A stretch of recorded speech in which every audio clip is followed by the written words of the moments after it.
안녕하세요. 4장 세 번째 강의를 시작하도록 하겠습니다. 지난 시간에 우리가 정보 은닉하고요. 그 다음에 캡슐화 이 두 가지에 대해서 공부를 했었는데, 여러분들 이거 공부하고 나서 프로그램을 더 잘 작성할 수 있게 되었습니까? 그거는 아닐 거라고요. 뭔가 좀 드러나지 않습니다. 그렇지만 우리가 오늘 이 시간에 하는 생성자에 대한 기본적인 문법이라든가 이런 것들, 뭐 또 소멸자, 이 소멸자는 아마 다음 시간에 하게 될 것 같은데, 이러한 내용들보다도 사실은 중요한 겁니다. 나중에 가면은요, 지금 당장은 안 느껴지시더라도 그게 나중에 가면은 다 정말 큰 득이 된다라는 걸 아마 느끼시게 될 겁니다. 자, 그래서 이번 시간에는 우리가 이제 생성자에 대해서 얘기를 하는데요. 문법적인 요소도 제가 설명을 드리겠지만, 그것보다도 생성자가 도대체 왜 필요한 것이냐, 이거를 느끼는 것이 우선입니다.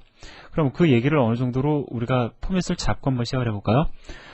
생성자는 왜 필요한 거냐면요, 어떠한 기능을 제공을 해주냐면 객체를 생성과 동시에 초기화하는 것을 허락합니다. 그러한 용도로 사용이 되는 것이 생성자예요.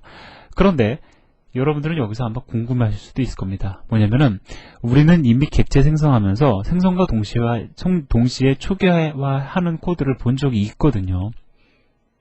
예, 앞에 예제를 한번 찾아보시면 구조체 변수 선언하는 형태로 여러분들이 생성과 동시에 초기화한 적이 있습니다. 자, 그런데 생성자를 사용해야지만 되는 경우, 그런 상황이라는 것이 존재하거든요. 그걸 우리가 좀 이따 예제를 통해서 한번 보기로 하고요. 아무튼 참 얘기할 게 많습니다. 하나씩 우리가 풀어가 보자고요. 근데 지금 당장 하나 풀어봐야 될 문제가 있는데, 우리가 생성과 동시에 초기화를 하기 위해서 아주 많은 노력을 할 텐데, 그것을 하는 이유는 뭐냐? 생성과 동시에 초기화하는 것이 훨씬 좋은 구조이기 때문에 그렇다라는 겁니다. 근데 그냥 이렇게 얘기하고 끝내버리면 여러분이 동의를 안 해주실 것 같아요. 그래서 제가 쉬운 방법으로 한번 동의를 갖다가 얻어보고요. 두 번째는 이거에 대한 동의를 얻기 위해서 제가 아주 간단한 샘플을 여러분들에게 제시를 해드릴 겁니다. 여러분들 C 기반으로 프로그램 작성하실 때 내가 int age, 자, 이러한 변수를 선언을 하면서 예를 들어서 20이다, 이런 식으로요, 선언과 동시에 초기화한 적 많으실 겁니다. 그죠? 그냥 단도직입적으로 말씀을 드려서 여러분들이 구현한 모든 프로그램에서 변수를 선언과 동시에 초기화하지 않고 선언은 선언대로, 그 다음에 변수의 대입은 변수의 대입대로, 자, 따로 해야 된다고만 여러분들 생각을 해보세요. 어떻습니까? 불편하죠? 예, 가장 중요한 건 일단 불편입니다. 자, 그렇기 때문에 여러분들은 선언과 동시에 경우에 따라서 이렇게 초기화해 주길 원할 수 있다는 겁니다. 그래서 객체도 마찬가지로 생성과 동시에 초기화해 주는 것이 필요할 수 있다는 거예요. 그런데 저는 여러분들에게 여기서 뭐라고 말씀을 드리면, 객체는 가급적이면 거의 대부분의 경우에 생성과 동시에 초기화하는 것이 편한 게 아니라 좋은 구조다라고 여러분들에게 말씀을 드립니다. 자, 그럼 왜 그런지를 한번 얘기를 해보도록 하죠. 그거를 말씀을 드리기 위해서 제가 이렇게 샘플 코드를 만들었습니다. 자, 이 화면을 통해서 보시면은 좀 눈에 안 와닿으시니까 이거를 제가 비주얼 C++ 컴파일러에다가 옮겨다 놓고 여러분들에게 보여드리도록 하죠. 자, 우리가 클래스에는 아직 낯설기 때문에 제가 클래스 대신에 구조체를 하나 정의를 했습니다. 여러분은요, 선언과 동시에 초기화라는 기본 개념을 구조체 변수에도 적용할 수가 있어요. 그것이, 잠깐 다시 돌아가서 보면요, 이걸 이렇게 얘기할 수도 있습니다. 구조체 변수는 선언과 동시에 초기화하는 것이 좋은 구조다라고 얘기할 수도 있다라는 거예요. 자, 그러면 왜 그런지를 한번 제가 말씀을 드리겠습니다. 자, 제가 메인 함수를 갖다가 이렇게 두 개를 정의를 해드리고 있는데요. 자, 첫 번째 메인 함수는 여기에 정의되어 있는 person이라는 구조체 변수를 선언하고, 근데 여러분들 보시면 아시겠지만 구조체 변수는 둘 이상의 자료용을 묻기 위한 거잖아요. 근데 편의상 하나만 넣어뒀습니다. 자, 그리고 p.name, 즉 p라는 구조체 변수 안에는 name이라는 문자열 변수가 존재하죠. 그것을 입력받겠다라는 겁니다. 뭐 코드 어렵지 않으니까 여러분들 쉽게 이해하셨을 거예요. 자, 이러한 코드가 있는 반면에 여기 보시면은요, 일단 이름을 입력받기 위한 문자열 변수를 이렇게 선언을 하고 있습니다. 배열 선언하고 있죠. 자, 그리고 자, 소스 코드가 좀 틀렸네요. 자, name을 입력받습니다. 이름을 입력을 받아요. 자, 그리고 그 이름을 갖다가 여기서 검증을 합니다. 뭐 어떠한 조건이 있겠죠. 뭐 길이가 얼마라거나, 뭐 혹은 뭐 공백으로 시작할 수 없다거나, 뭐 이런 식의 어떤 조건이 있을 겁니다. 그 이름이 조건이 적합하다라고 하면은, 자, 적합하다라고 하면은, 자, 이것도 코드를 좀 완성시킬게요. P라는 구조체 변수를 선언과 동시에 무엇으로 초기화를 시켜주냐면은, 자, 그냥 코드는 간결하게 여러분들 그냥 보시기 바랍니다. 자, 이렇게 name으로 초기화 해준다라고 해서 여러분들이 선언을 할 수가 있을 겁니다. 그죠? 자, 요거는 제가 지금 뭐 완벽한 코드가 아니라 그냥 읽기 쉬운 코드로 그냥 만들어 드렸습니다. 그러면 이거는 지금 뭐냐면 구조체 변수를 일단 선언한 다음에 그 다음에 적절히 입력받아서 초기화를 해주고 있죠. 하지만 이 경우에는요, name이라는 변수를 선언한 다음에 그 변수에다가 문자열을 저장하고 나서 그 이름이 적합하다면 선언과 동시에 초기화해주고 있는 겁니다. 그러한 상황을 지금 여러분들에게 말씀을 드리고 있는 건데, 자, 과연 어떠한 것이 더 좋은 구조에 해당이 되느냐, 이걸 먼저 얘기를 해보자라는 겁니다. 여러분들 그냥 단도직입적으로 딱 봤을 경우에 그냥 직접적으로 보면은 얘보다 얘가 메모리 소모가 더 크죠. 그래서 이게 조금 덜 좋은 구조가 아니냐라고 생각할 수가 있지만, 좋은 코드냐 나쁜 코드냐를 기준으로 하는 데 있어서 그 메모리를 얼마만큼 차지하느냐도 물론 중요한 요소입니다. 근데 그게 전부는 아니에요. 그건 아주 극히 일부분에 해당이 되는 겁니다. 자, 이 경우를 얘기를 들어보자고요. 예를 들어서요, 지금 무조건 그 이름을 입력받고 나서는 그 이름이 유효한 범위 내에 존재하는 이름인지를 갖다 검증하는 코드가 필요하다고 가정을 해봅시다. 펄슨 P라는 이름으로 구조체 변수를 선언을 했습니다. 만약에 이것이 C 스타일 코드다 완전히, 그러면은 스트럭트 키워드 넣어줘야 되겠죠. 근데 C++이니까 그냥 넣어주지 말자고요. 자, 그리고 나서 이름을 입력받아서 P라는 펄슨 구조체 변수를 초기화 시켜줍니다. 그리고 나서 만약에 p.name이 유효하지 않다면 그에 따른 적절한 처리가 여기에 등장을 해야 될 텐데 어떻게 처리를 하시겠습니까? 자, 뭐 방법은 있어요. 첫 번째 방법은 입력을 다시 요구하면 되는 겁니다. 그죠? 자, 입력을 다시 요구를 하면 되는데 여기서 이제 문제가 생길 수 있는 게, 입력을 다시 요구를 했는데 사용자가 기분이 나빠요. 아, 내가 이름 입력했는데 왜 다시 입력을 하라고 하느냐라고 해서 입력을 더 이상 안 하고 그냥 집으로 가버렸다고 가정을 해봅시다. 물론 상당히 조금 거리가 있는 예가 될 수도 있지만, 자, 그러면은 어떻게 해야 됩니까? P라는 변수 안에 존재하는, 구조체 변수 안에 존재하는 name이라는 것은 이 프로그램에 봤을 때는 유효하지 않은 데이터입니다. 그럼에도 불구하고 P라는 변수가 존재한다고요? 그럼 어떻게 돼요? P라는 변수를 갖다가 소멸시켜야 될 겁니다. 왜 소멸시켜야 되죠? 이 잘못된 이름이 잘못 사용되어서 프로그램 내에서 문제를 일으킬 수도 있다는 거죠. 중요한 사실은 잘못된 이름이 데이터로서 치부가 되어서 지금 현재 존재한다는 겁니다. 이거 뭐 빼도 박도 못해요. 그죠? 물론 신경을 잘 써가지고 P 안에 존재하는 name이라는 변수는 유효하지 않은 거야, 이거를 갖다가 항상 염두에 두고 프로그램이 진행되도록 프로그램을 작성해야 될 겁니다. 복잡해진다라는 거예요. 그런데 여기서 보면은요, 이름이 적합하지 않다라고 하면은 구조체 변수 아예 선언을 안 한다라는 코드입니다. 이건, 그죠? 만약에 적합하면 선언하고 구조체 변수 만들고, 적합하지 않다라고 하면은 아예 만들지 않고 건너뛰겠죠. 뭐 사용자가 기분 나빠서 입력 안 하면 그냥 말면 되는 거예요. 그죠? 더 이상 할 일 없다라는 겁니다. 또 다른 비즈니스 로직 처리해주면 되는 거죠. 그래서 제가 간단하게 여러분들에게 언급을 해드렸는데, 일반적으로 보면은요, 구조체 변수를 갖다가 선언과 동시에 초기화하는 것이 훨씬 더 좋은 구조인 것처럼, 클래스의 객저도요, 가급적이면 생성과 동시에 초기화하는 것이 훨씬 더 좋은 구조다라는 겁니다. 이 코드보단 이 코드가 훨씬 더 좋다라는 거예요. 이거 사실은 상당히 가치 있는 이야기입니다. 근데 이거 혹시 뭐 다른 프로그래머들에게 또 비교한다고 또 이렇게 비교하고 그러지 마세요. 왜냐면은 제가 봤을 때 우리나라 프로그래머들 뭐 싸잡아서 제가 말씀을 드리는 건 아닌데, 지극히 제 주관적인 거니까, 강의니까 제 주관적인 거 조금 말씀드려도 괜찮지 않습니까? 이렇게 프로그램 코드 작성하는 사람들 많거든요. 정말 의외로 많습니다. 그러면 그 사람들의 어떤 습관이 개발 경력이 예를 들어 3, 4년 된다. 이렇게 안 돌아옵니다. 이게 바꾸기가 쉽지가 않습니다. 그런 사람들에게 이렇게 하는 것이 훨씬 더 좋은 구조가 아니고 이게 더 좋은 구조다지 않느냐라고 얘기를 하면 그 사람들도 그 사람들 나름대로의 이 철학을 가지고 있거든요. 이게 더 좋은 구조인 이유.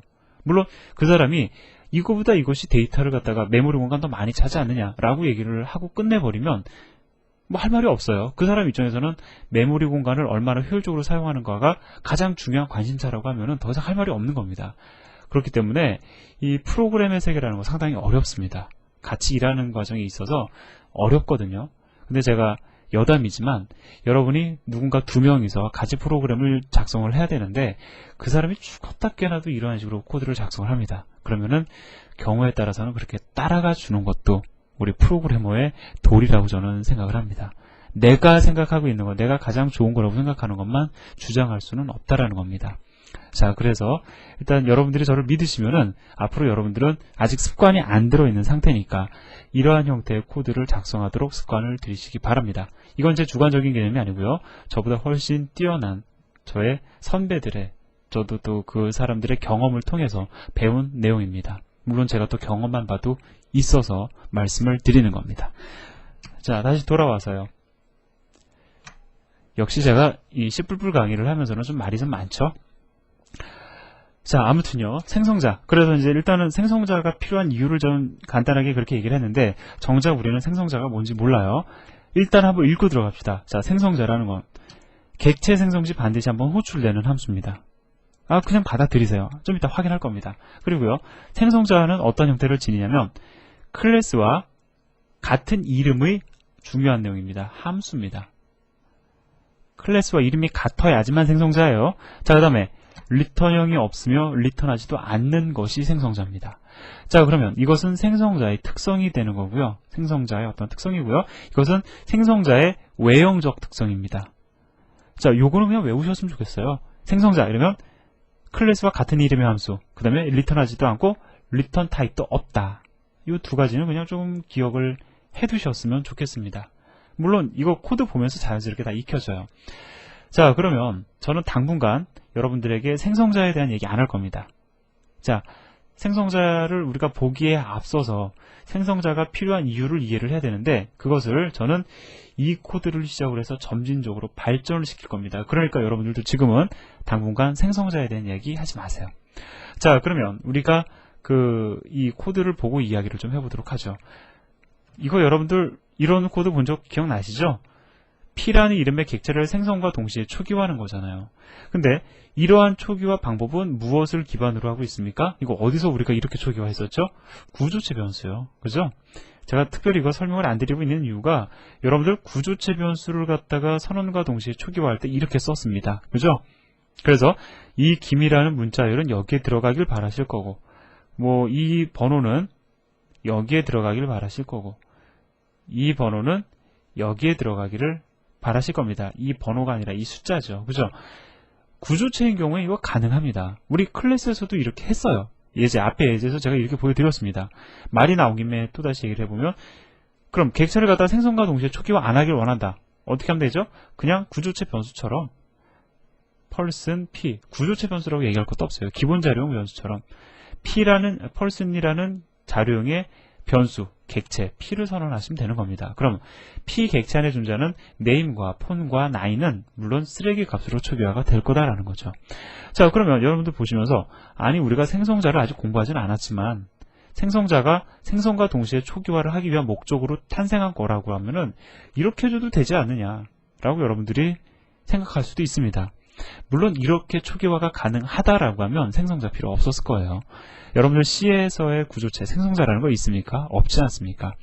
이렇게 초기화가 가능하니까 이 경우에는 초기화가 이렇게 하는 것이 불가능합니다. 왜 불가능하냐면요. 자, name, phone, age. 접근 제어 키워드가 선언되어 있지 않으니까 얘네들은 디폴트 프라이빗입니다. 자, 프라이빗은 외부 접근이 허용이 안 되죠. 자, 지금 보면 P라는 이름의 객체를 생성을 하고 그 객체 안에 존재하는 name과 phone과 age를 갖다가 이걸로 초기화하겠다라는 겁니다. 초기화하고자 하는 위치가 메인 함수 내죠. 여기는 분명히 person 클래스 내부가 아니라 외부입니다. 이러한 형태의 접근도요, 이것도 역시 프라이빗 멤버의 직접적인 접근에 해당이 됩니다. 직접 접근하는 겁니다. 우리가 함수 호출을 통해서 혹은 뭐 멤버 접근 제어 범위 지정 연산자를 이용해가지고 접근 제어 키워드죠. 접근 제어 연산자를 통해서 제가 좀 말을 좀 이렇게 자꾸 이래저래 하네요. 죄송합니다. 자, 이 연산자를 이용해서 접근을 하는 것만이 직접 접근이 아니라 이러한 형태의 초기화도 직접 접근에 해당이 된다는 겁니다. 그래서 에러가 발생이 됩니다. 물론 여기에다가 퍼블릭 키워드 붙여주면 에러 발생 안 해요. 자, 그런데 이렇게 접근을 할 경우에는 이 퍼블릭 키워드가 없는 상태에서의 접근은 분명히 에러다라는 겁니다. 왜? 프라이빗 영역을 외부에서 접근하기 때문에 그렇다라는 거죠. 자, 그럼 이 문제를 해결을 해야 되는데 우리가 이러한 형태로 처음에 고민해 볼 수도 있습니다. 자, 뭐냐면은요. 자, setData라는 함수를 하나 더 추가시켜주고 있어요. 앞에 예제, 펄슨 클래스 그대로 가져온 건데 다만 setData라는 함수를 추가시켜주고 있습니다. 그 함수가 뭘 하고 있는 거죠? 지금 보니까 인자값으로 문자열 2개와 정수 하나를 받아서 자, 스트링 카피 함수 아시죠? 언더바 네임이 지니는 문자열을 네임에다가 복사하는 함수잖아요. 그죠? 그래서 인자로 전달된 문자열을 네임에다가, 즉 멤버 변수에다가 다 복사를 해줍니다. 자, 폰 복사되고 있어요. 나이 대입되어지고 있습니다. 그러면 우리는 이제 객체 생성할 때 어떻게 하면 되냐면 얘가 비록 프라이빗일지라도 자, 이렇게 퍼블릭 멤버 함수를 통해서 간접 접근할 수 있는 경로를 열어두고 있는 거죠. 펄슨 객체 생성하고 그 다음에 p.setData 함수 호출하면서 초기화하고자 원하는 문자열들, 데이터들 이렇게 다 집어넣어주면 될 겁니다. 그죠? 자, 우리가 이번 기회에 제가 한번 그림을 이쁘게 한번 그려드릴게요. 한번 확인을 해보도록 하죠. p라는 이름의 객체 생성합니다. 어떻게 생성이 되죠? 물론 다 아시지만 그래도 한번 제가 그려드리겠습니다. 뭐 이렇게 그림 그리는 연습하는 것도 좋습니다. 자, 일단 name이라는 문자열 들어갈 거고요. p 객체 안에. 자, 폰이라는 이름의 문자열 들어갈 거고요. age라는 변수 들어갈 거고 그 다음에 여기 보니까 show data라는 함수도 있네요. 생략을 했죠. 여러분들 이 코드를 통해서 참조하시기 바랍니다. 그 다음에 setData라는 함수도 포함이 되어 있습니다. 얘네들은 함수고 얘네들은 데이터예요. 이러한 형태의 객체가 생성되고 나서, 그죠? 물론 얘네들은 이 순간 쓰레기 값을 지닐 거라고요. 자, 그리고 나서 p 객체의 setData라는 함수로 호출하면서 김 013 00 문자열 2개에다가 인트형 데이터 저장 넘겨주고 있죠. 따라서 이 코드에 의해서 어떻게 됩니까? 얘네들이 지르고 있는 이렇게 전달된 데이터들이 얘네들을 갖다가 채워주게 되겠죠. 자, 그러면은 생성하고 나서 초기화는 했을지 모르지만 이것도 한 가지 방법이 됩니다. 하지만 얘는 생성과 동시에 초기화 라는 얘기는 우리가 지금 하고자 하는 생성과 동시에 초기화라는 개념과는 완전히 멀어진 거죠. 예, 프로그래머는 반드시 기억하고 있어야 돼요. P객체 생성한 다음에 그 멤버들을 초기화시켜주기 위해서는 뭐 getData라는 함수도 아니고 뭐 sendData라는 함수도 아니고 반드시 setData라는 함수를 호출하면서 첫 번째 인자로 뭘 전달하고 두 번째 인자로 뭘 전달하고 이것을 반드시 기억하고 있어서 항상 호출해 줘야 될 겁니다. 이게 부담스러운 거거든요. 제가 소멸자 얘기를 갖다가 하면서 여러분들에게 더불어 말씀을 드리겠지만 이런 거 이렇게 기억해야 된다는 거예요. 프로그래머에게 상당히 부담스러운 겁니다. 뭐 그런 내용은 제가 책에서 다시 언급을 하고 있으니까 책을 통해서 한번 읽어보시고요. 아무튼 생성과 동시에 초기화라는 개념과는 멀어졌다라는 거예요. 그죠? 해결책이 될 수 없다라는 겁니다. 자, 그래서 이것의 해결책이 되기 위해서 드디어 생성자라는 것이 등장을 하는데 생성자를 이해하기 위해서 우리는 일단 객체의 생성 과정을 공부를 해야 돼요. 이 객체의 생성 과정을 통해서 생성자가 어떠한 기능을 지니는지 확인을 해야 됩니다. 자, 근데 여기서부터는 또다시 우리가 신경을 좀 집중을 해야 되기 때문에 이 이유 부분 강의는 제가 다음 시간에 다시 이어서 진행을 하도록 하겠습니다. 감사합니다.